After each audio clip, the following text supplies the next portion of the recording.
Di wag na kayo mag-get sa bahay. 350. Panalo ang purgi. Dala. Okay. Mamaya. Ayaw mo pa na ako.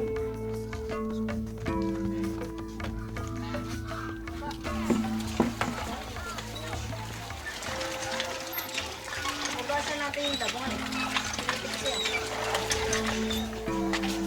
Ako na dyan. Dito ka na. Dito ka na. Ano? Saan ka ba salay?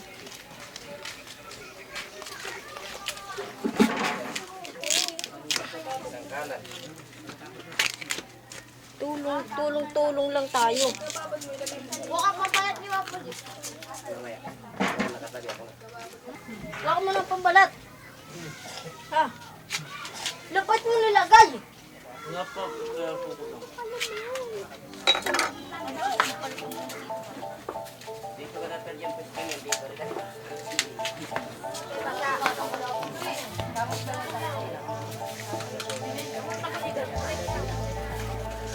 Nagbabalat po ng labong.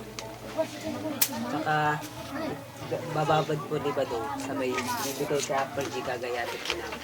Para po magayat kasi matigas po itong balat eh. Lalaki.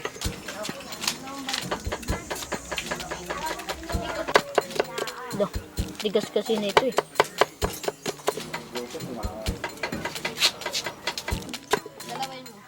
Yung isa eh. Ikaw ba nagagayat?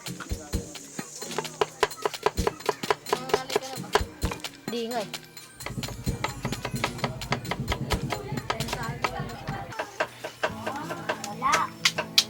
Ako si Jason, doktor na.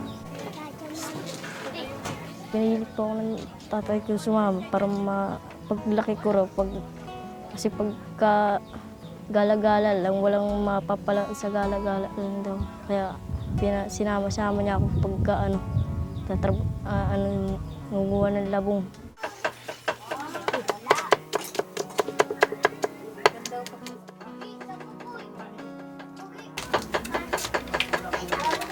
Marunong din sikutan eh.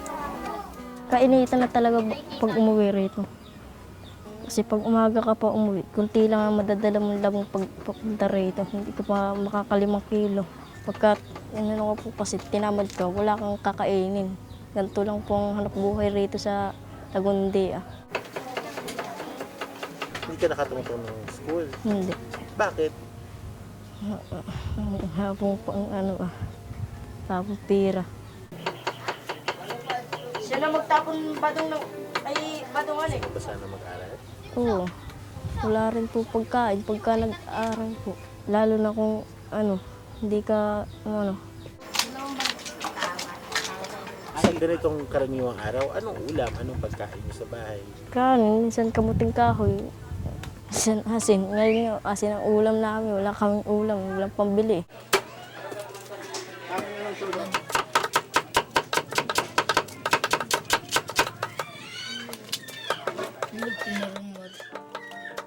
Sugatan po ako.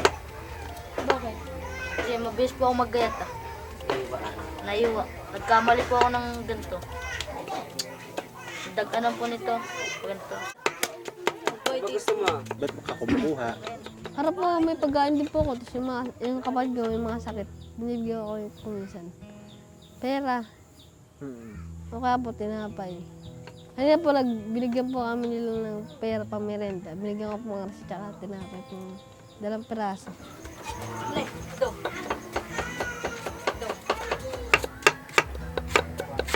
Pag ako nakapag-diskarte, makakain. Pag wala ka pang makain, punta ka sa gubat.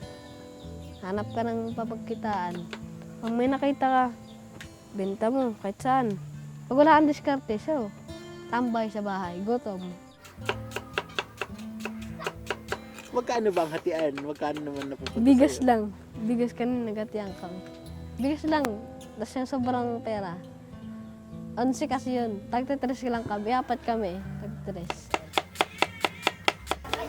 Ilalagay po sa sako para hindi matuyo. Saka mamaya po ibibenta. O, dali niyo itong plastic. Nag-tuloy si Jess.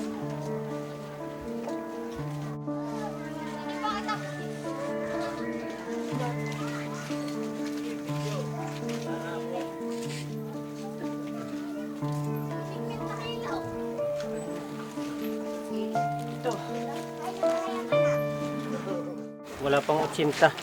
Piti. Ang kanilang kinita. Bakit po? Kasi mura lang po. Ilang kilo po ba yun? Ito. Ay, ano lang pala. 77 lang pala.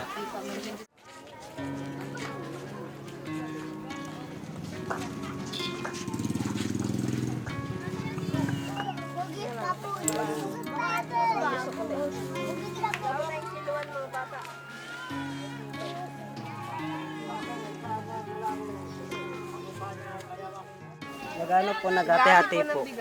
Ang bigas. Nabili namin po na 3 kilo. At isasain po namin.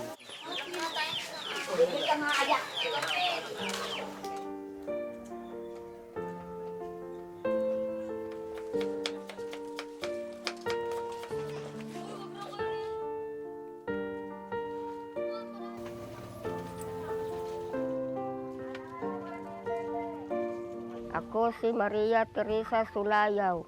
Anak ko po si Marlon Sulayaw at si Martin Sulayaw.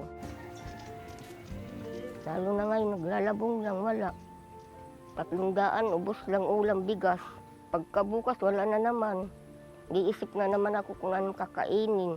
Ano pasukan, taglima lang baon nila, kaya wala na matira. Sabi ko, magtiis muna kaya wala tayong pera.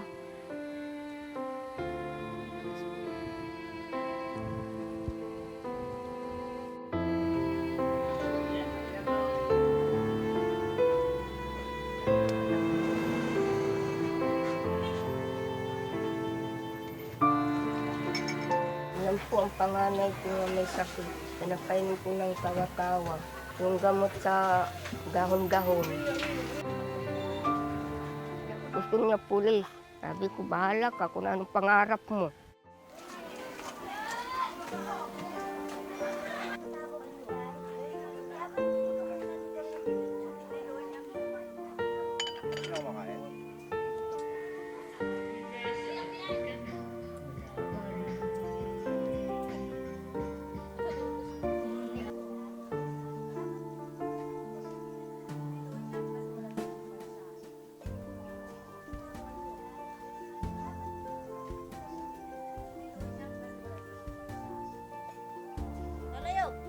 Ako po si Digna, anak ko po si Jason.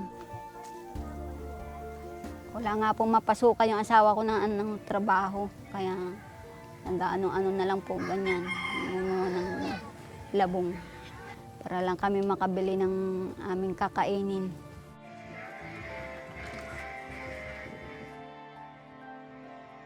Kanin. Tapos ang ulam, asin. Dala po ni Jason.